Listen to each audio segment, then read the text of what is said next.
नमस्कार दोस्तों, मैं कृष्ण शर्मा आपका स्वागत करता हूं हमारे YouTube channel PSC by DC sir पर। दोस्तों, आप सभी को पता है हम मध्य प्रदेश के इतिहास, संस्कृति और साहित्य का अध्ययन कर रहे थे, जिसमें अभी हमने मध्य प्रदेश की महाजनपद और साथ साथ मध्य प्रदेश के पाषाणकालीन स्थलों का अध्ययन किया था, जो आपके प्रीलिम्स तथा मेंस के एग्जाम के लिए बहुत महत्वपूर्ण है। अब देखिए, प्राचीन इतिहास में आज हम तीसरा टॉपिक पढ़ने वाले हैं मध्य प्रदेश में मौर्य वंश के शासन के बारे में। देखिए, मौर्य वंश से जो मेन प्रश्न आते हैं वह आते हैं स्तूप से या उन जो शिलालेख यहाँ पर प्राप्त हुए हैं उससे। यहाँ पर हमें मेंस प्रीलिम्स दोनों में यहाँ से प्रश्न देखने को मिलते हैं। कुछ कुछ बेसिक इन्फॉर्मेशन राजा महाराजाओं के बारे में भी हमें देखने को मिलती है। तो इन सभी बातों को आज के इस लेक्चर में हम कंप्लीट करेंगे। कभी अभी तक आपने पुराने लेक्चर्स नहीं देखे हैं तो उन पुराने लेक्चर्स को ज़रूर आप अटेंड कर लीजिएगा। आज हमारा लेक्चर नंबर 30 है, जिसमें हम मध्य प्रदेश के प्राचीन इतिहास के अंतर्गत नागवंश, नंदवंश के साथ साथ मौर्य वंश की बात करेंगे। मेन रूप से यह लेक्चर हमारे मौर्य वंश के ऊपर डेडिकेटेड है। अभी तक हमने देखिए भारत का आधुनिक इतिहास कंप्लीट कर लिया था, मध्य प्रदेश की रियासत कंप्लीट कर चुके हैं, मध्य प्रदेश की संस्कृति भी हम कंप्लीट कर चुके हैं। अब हम मध्य प्रदेश की प्राचीन इतिहास को पढ़ रहे थे। आज हम नागवंश और नंदवंश और मौर्य वंश को कंप्लीट करेंगे। लेक्चर आखिरी तक देखिएगा।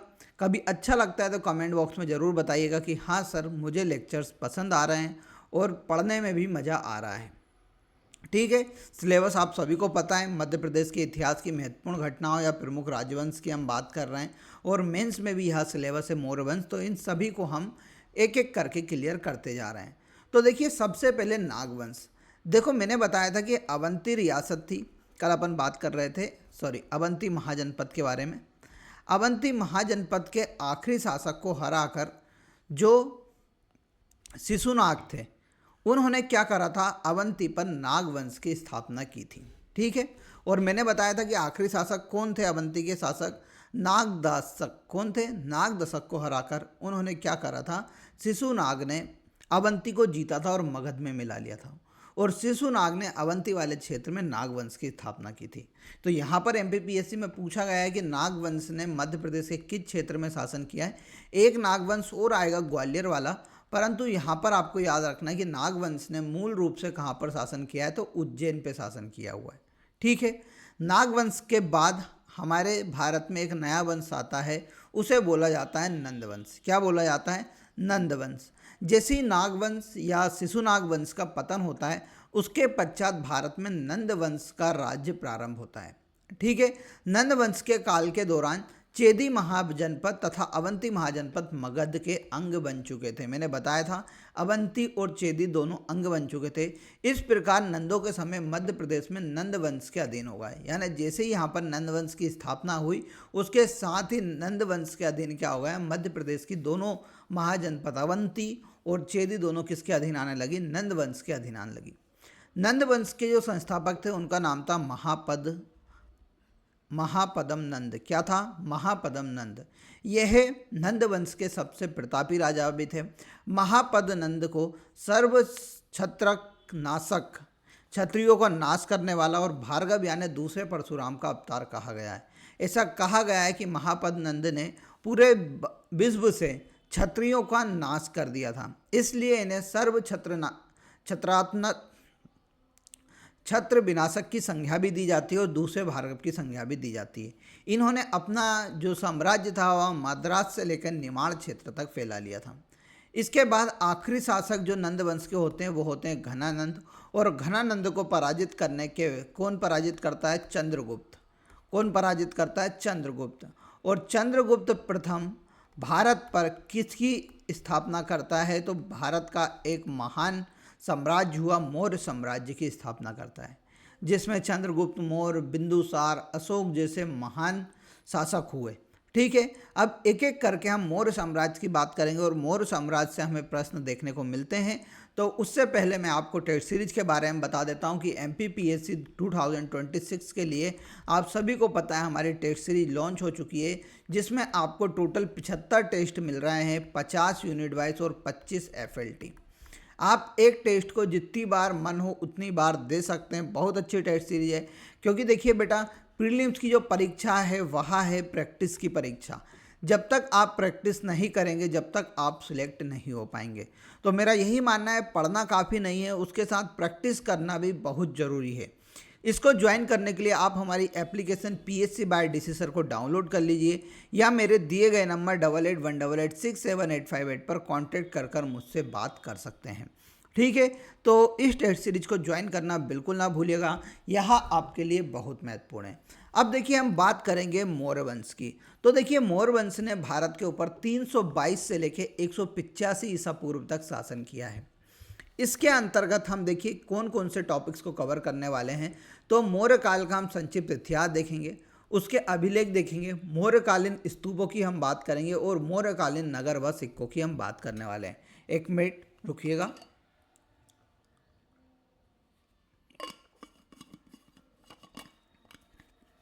देखिए, सबसे पहले हम संक्षिप्त इतिहास की बात करते हैं। तो मौर्य वंश की स्थापना चंद्रगुप्त मौर्य द्वारा की गई थी। इसके गुरु का नाम आप सभी को कमेंट बॉक्स में बताना है। देखिए, आखिरी शासक जो थे नंद वंश के, उनका नाम था घनानंद, और घनानंद को पराजित कर चंद्रगुप्त मौर्य ने मगध पर मौर्य साम्राज्य की स्थापना की थी, और उसके बाद मौर्य साम्राज्य पूरे भारत में अपना शासन फैला लेता है। देखिए, उसके बाद एक राजा बनते हैं राजा बिंदुसार। ठीक है, राजा बिंदुसार के समय अवंती पर राजा बिंदुसार विजय प्राप्त करते हैं और वहाँ पर अपने पुत्र अशोक को वहाँ का क्या बनाते हैं, राज्यपाल नियुक्त करते हैं। MPPSC ने यहाँ से प्रश्न पूछा है कि राजा बिंदुसार के समय अवंती के राज्यपाल कौन थे। तो आपको याद रखना है कौन थे, राजा अशोक थे। बिंदुसार की मृत्यु के बाद उनके बेटे अशोक क्या बनते हैं, शासक बनते हैं, जिनका शासन 273 से लेकर 232 ईसा पूर्व तक चलता है। बौद्ध ग्रंथ एक है दीपवंश। दीपवंश के अनुसार कहा जाता है कि राजा बिंदुसार ने अशोक को अवंती का राज्यपाल नियुक्त किया गया था। ये MPPSC ने पूछा हुआ है कि निम्न में से किस ग्रंथ में बताया गया है कि राजा बिंदुसार ने अशोक को अवंती का राज्यपाल नियुक्त किया गया था। तो आपको याद रखना है, दीपवंश ग्रंथ में बोला गया है। फिर देखिए, बुद्ध घोष के सामंत पासादिका के अनुसार अशोक ने अवंती जीता था। अब यहाँ पर जो बुद्ध घोष थे, उनकी एक किताब है पासादिका, उसमें बताया गया है कि अशोक ने अवंती जीता था। परंतु यहाँ पर बौद्ध ग्रंथ दीपवंश ने क्या बोला था कि अवंती किसने जीता था, तो राजा बिंदुसार ने जीता था। अब अशोक यहाँ पर लगभग 11 साल अवंती के राज्यपाल रहे। उन्होंने अपनी राजधानी उज्जैनी को बनाया और शासन का संचालन किया। अब देखिए, जब राजा अशोक मगध से विदिशा को लौट रहे थे राज्यपाल के लिए, तो यहीं पर बीच में विदिशा के एक वैश्य थे, उनकी बेटी का नाम था महादेवी, जिन्हें बेदही भी कहा जाता था और श्रीदेवी भी कहा जाता था। उनसे क्या हो गए थे, उनकी सेवा से वह प्रभावित हो गए थे, जिनके बाद महादेवी बेदई या श्रीदेवी से कौन विवाह कर लेते हैं, राजा अशोक विवाह कर लेते हैं। और महादेवी और अशोक के एक पुत्री और एक पुत्र होते हैं। पुत्र का नाम रहता है महेंद्र और पुत्री का नाम रहता है संघमित्रा। याद रखिएगा। तो आपको याद रखना है कि राजा अशोक का विवाह मध्य प्रदेश के किस जिले में हुआ है, तो वह हुआ है मध्य प्रदेश के विदिशा जिले में। यानी हमारे मालवा की भाषा में मैं बोलूं तो हमारे मध्य प्रदेश के जमाई है राजा अशोक, और कभी जिले की बात करें तो विदिशा जिले के जमाई है कौन, राजा अशोक। उनकी पत्नी का नाम आपको याद रखना है महादेवी, बेदई और श्रीदेवी था। ठीक है, अब देखिए, ऐसा कहा जाता है कि अशोक के काल में भारत जो थे पहायान आए थे, यानी मध्य प्रदेश की यात्रा पर भी आए थे, और उन्होंने बताया था कि अशोक ने लगभग 84,000 स्तूपों का निर्माण कराया है। MPPSC ने पूछा है कि निम्न में से किस यात्री ने कहा है कि अशोक ने लगभग 84,000 स्तूपों का निर्माण कराया था, तो उनका नाम था फयान। आपको याद रखना है। ठीक है, फिर अशोक की मृत्यु हो जाती है।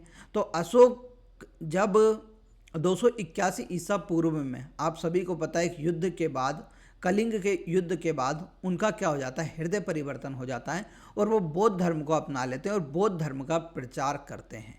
उसी दौरान वह बहुत सारे शिलालेख और अभिलेखों को लिखते हैं। उसमें से पहला अभिलेख है गुर्जरा अभिलेख। क्या है? गुर्जरा अभिलेख।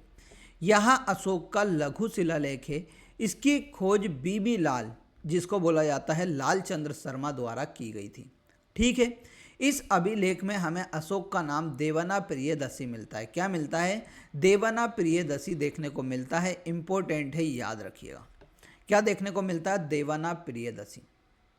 इसी अभिलेख में भारतीय उपमहाद्वीप को जम्बू द्वीप की संज्ञा भी दी गई है। किसकी संज्ञा दी गई है? जम्बू द्वीप की संज्ञा दी गई है।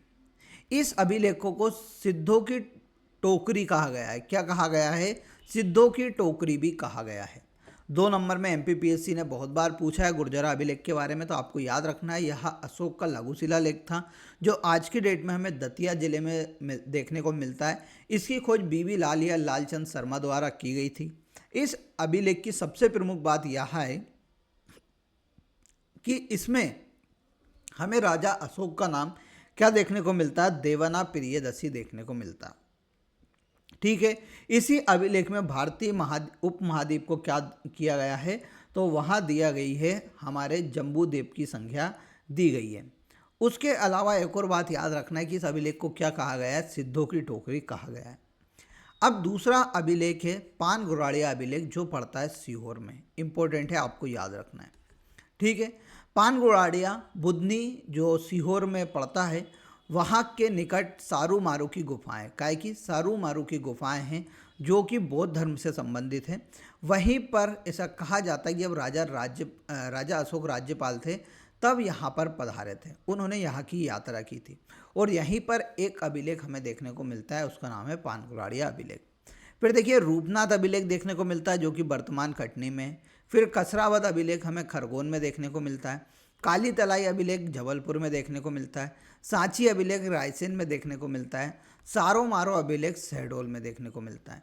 तो ये भैया इंपॉर्टेंट है, पूछा गया है। 5 नंबर में भी पूछा सकता है कि प्रमुख शिलालेख या अभिलेखों के बारे में बताइए। गुर्जरा के बारे में, पानगुराड़िया के बारे में, रूपनाथ अभिलेख के बारे में, कसरावत के बारे में। तो ये सभी आपको लिखना है। सबसे पहले इनकी स्थिति आपको पता होनी चाहिए प्रीलिम्स के हिसाब के, और मेंस के हिसाब से आपको इनके बारे में 2-3 पॉइंट पता होना चाहिए कि ये अशोक के शिलालेख थे। इसमें हमें क्या मिलता है? सब में एक ही बात मिलती थी। ठीक है। अशोक के बारे में हमें जानकारी प्राप्त होती है, इतना आप लिख सकते हैं। फिर देखिए मौर्यकालीन स्तूपों की हम बात करते हैं तो अभी हमने बताया कि अशोक ने लगभग 84,000 स्तूपों का निर्माण कराया था। कितने स्तूपों का? लगभग 84,000 स्तूपों का निर्माण कराया गया था, जिसमें से एक प्रमुख स्तूप है सांची स्तूप, जो कि रायसेन में स्थित है। ठीक है। यहाँ इसका निर्माण राजा अशोक ने कराया था। सांची पड़ती है रायसेन में, आप सभी को पता है। इसके फ्रंट में एक द्वार है इसके अंदर जाने का, उसे बोला जाता है तोरण द्वार। क्या बोला जाता है? तोरण द्वार बोला जाता है, जिसकी ऊंचाई लगभग 42 फुट है, लंबाई या ऊंचाई। ठीक है। चूना पत्थर से बना हुआ है। यहाँ पर शीर्ष पर सिंह लगा हुआ है। ब्राह्मण लिपि में कुछ लेख लिखे हुए हैं। इनकी खोज 1818 में जनरल टेलर ने की थी। आपको याद रखना है कि सांची स्तूप की खोज किसने की थी? तो सर 1818 में जनरल टेलर के द्वारा की गई थी। देखिए सांची स्तूप में बौद्ध धर्म के 2 महान भिक्षु हुए, सारिपुत्र और महामोगलायन, इन दोनों की अस्थियां क्या हैं? सारिपुत्र और महामोगलायन की अस्थियां हमें यहाँ पर देखने को मिलती है। 1989 में इसे यूनेस्को की विश्व विरासत सूची में शामिल किया गया था। सांची स्तूपों के जंगल जो आइट साइड रेलिंग बनी हुई है, आप कभी जाओगे तो एक बार जो हमारे पुष्पमित्र सुंग थे, गुस्से में उन्होंने, वो ब्राह्मण वंश के थे, तो पहले वो बौद्ध धर्म को मिटाना चाहते थे, परंतु बाद में उनको याद आया कि यार ठीक है बौद्ध धर्म भी बेकार नहीं है, तो उसके बाद वो क्या करते हैं? वो रेलिंग का निर्माण कराते हैं। फिर देखिए महेंद्र व संघमित्रा श्रीलंका यात्रा के दौरान 2 माह सांची रुके थे। महेंद्र और संघमित्रा दोनों क्या हैं? दोनों सर अशोक के पुत्र और पुत्री थे, जो श्रीलंका की यात्रा करने जा रहे थे बौद्ध धर्म का प्रचार करने के लिए। उस दौरान यहाँ सांची में 2 माह रुके थे। मौर्य काल में सांची को काकन मठ के नाम से भी जाना जाता था। किस नाम से जाना जाता था? काकन मठ के नाम से भी जाना जाता था। जो सांची की पहाड़ियाँ, उन्हें काकट मठ की पहाड़ियाँ भी बोलते हैं। ठीक है। तो ये याद रखना कि सांची स्तूप किस जिले में है? तो वहाँ है रायसेन जिले में। फिर देखिए बेस से टेकरी स्तूप है जो उज्जैन में है। आज की डेट में यहाँ लुप्त होने की कगार पे है। इसका निर्माण गोपाल माता द्वारा कराया गया था। किसके द्वारा कराया गया था? गोपाल माता के द्वारा कराया गया था, परंतु इसका विस्तार अशोक की पत्नी महादेवी द्वारा कराया गया। इसके चारों ओर अनोतत्व सरोवर है। एमपीपीएससी ने पूछा है निम्न में से किस स्तूप के चारों ओर अनोतत्व सरोवर है? तो आपको याद रखना है कि जो बेस्य टेकरी है उज्जैन की, उसके चारों ओर अनोतत्व सरोवर है। ठीक है, यहाँ पर जो सांची में जैसा तोरण द्वार लगा हुआ है, वैसा तोरण द्वार हमें यहाँ पर भी प्राप्त होता है। फिर देखिए भरूत स्तूप की हम बात करते तो यह है सतना के उछेरा में। इसका निर्माण किसने कराया था? राजा अशोक ने कराया था, परंतु इसका पुनर्उद्धार किसने कराया? पुष्पमित्र शुंग द्वारा कराया गया था, जो कि ब्राह्मण वंश के एक राजा थे।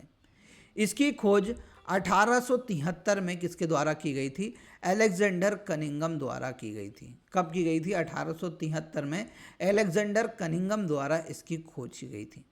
वर्तमान में यह स्तूप कलकत्ता संग्रहालय में संरक्षित किया गया है। कहाँ पर किया गया है? कलकत्ता संग्रहालय में इसे संरक्षित करके रखा गया है। ये बात आपको याद रखनी है क्योंकि आपके एग्जाम में पूछी जा सकती है। तो देखिए हमने कितने देख लिए। पहला देखा सर सांची स्तूप, कहाँ पर? रायसेन में। फिर हमने देखा बेस्य टेकरी, कहाँ पर? उज्जैन में। फिर हमने देखी भरूत स्तूप, जो हमने कहाँ पर देखा? हमारे सतना में। ठीक है, फिर एक है देउर कोठार स्तूप, जो कि रीवा में स्थित है। फिर सांची और रायसेन में कुछ स्तूप है, जैसे सतधारा स्तूप, अंधेर स्तूप, सोनारी स्तूप। ये तीन ही कहाँ पर है? सांची रायसेन में। विदिशा से भी एक हमें स्तूप मिलता है, उसका नाम है ग्यारसपुर स्तूप, जो कि विदिशा में। यह एमपीपीएससी ने 2 साल पहले पूछा है ग्यारसपुर के बारे में। तो आपको यह लिख के आना है कि यह बौद्ध धर्म का एक प्रमुख स्थल है। यहाँ से मौर्यकालीन एक स्तूप प्राप्त हुआ है, जिसे हम ग्यारसपुर स्तूप के नाम से भी जानते हैं। अब देखिए मौर्यकालीन सिक्कों की हम बात करते हैं तो मौर्यकालीन सिक्के हमें अशोकनगर, सांची, रायसेन, विदिशा और एरण से प्राप्त हुए। एरण आता है सागर, आप सभी को पता है। यहाँ से सती प्रथा के सर्वप्रथम साक्ष्य प्राप्त होते हैं, वही एरण है। ये मौर्यकाल साम्राज्य में राजा धर्मपाल के सिक्के हमें एरण सागर से प्राप्त होते हैं। कहाँ से प्राप्त होते हैं? एरण सागर से प्राप्त होते हैं। अब देखिए कुछ महत्वपूर्ण बिंदु आपको याद रखने हैं कि अशोक का आरंभिक शिक्षा केंद्र थेरवाद उज्जैन था। यह एमपीपीएससी ने पूछा है कि अशोक की प्रारंभिक शिक्षा कहाँ पर हुई थी? तो उज्जैन के पास थेरवाद नामक स्थान पर हुई थी। अशोक जब मौर्य साम्राज्य का राजा बने तब अवंती के राज्यपाल उन्होंने किसको नियुक्त कर दिया था? कुणाल को कर दिया था। बिंदुसार ने बनाया किसको? राजा अशोक को।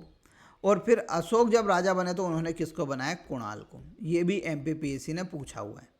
मौर्य काल के दौरान जो मालवा वाला क्षेत्र वह वस्त्र उद्योग के लिए काफ़ी प्रसिद्ध था। इम्पोर्टेंट है, ये भी पूछा गया एमपीपीएससी ने कि मौर्य काल के दौरान मालवा किसके लिए प्रसिद्ध था?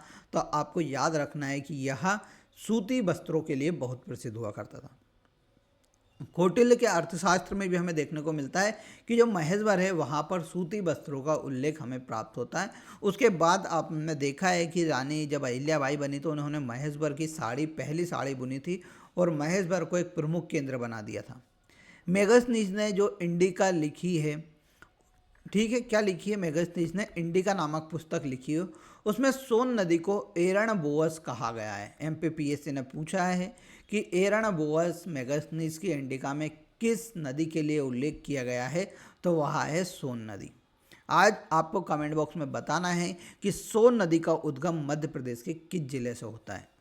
टॉलमी के अनुसार मौर्य काल में नर्मदा नदी को नमोदास कहा जाता था। ये 10 बार पूछा गया है कि निम्न में से किसने नर्मदा नदी को नमोदास कहा है? तो आपको याद रखना है टॉलमी द्वारा नर्मदा नदी को नमोदास कहा गया था। इसने ताप्ती नदी को ननगोना क्या कहा था? ताप्ती नदी को ननगोना। और विंध्यन पर्वत को ओइंडाइन क्या बोला था? ओइंडाइन पर्वत बोला था। तो ये सब बातें आपको समझ में आई होंगी कि हमने कितनी सारी बातें पढ़ी कि सर बेस्य टेकरी कहाँ पर है, सांची स्तूप कहाँ पर है, अभिलेखों के बारे में पढ़ा, राजा अशोक के बारे में पढ़ा, मौर्य वंश की संक्षिप्त जानकारी प्राप्त की, नंद वंश, नाग वंश। कल हमने महाजनपद काल हमारा पूर्ण कर लिया था।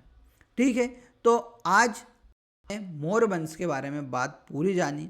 यह लेक्चर आपको कैसे लग रहा है कमेंट बॉक्स में ज़रूर बताइएगा। साथ साथ आपको कमेंट बॉक्स में बताना है कि बेस्य टेकरी मध्य प्रदेश के किस जिले में स्थित है। कल वापस से इसके आगे का हम पढ़ेंगे। उत्तर मौर्य काल पे हम चलेंगे, उसके बाद गुप्त काल पे चलेंगे, फिर चंदेल, भोज, इस प्रकार हम आगे बढ़ते चलेंगे। तो इस सीरीज में कंटिन्यू बने रहिए। यह सीरीज आपको कैसी लग रही है कमेंट बॉक्स में ज़रूर बताइएगा। मिलेंगे अगले लेक्चर में, तब तक के लिए जय हिंद जय भारत।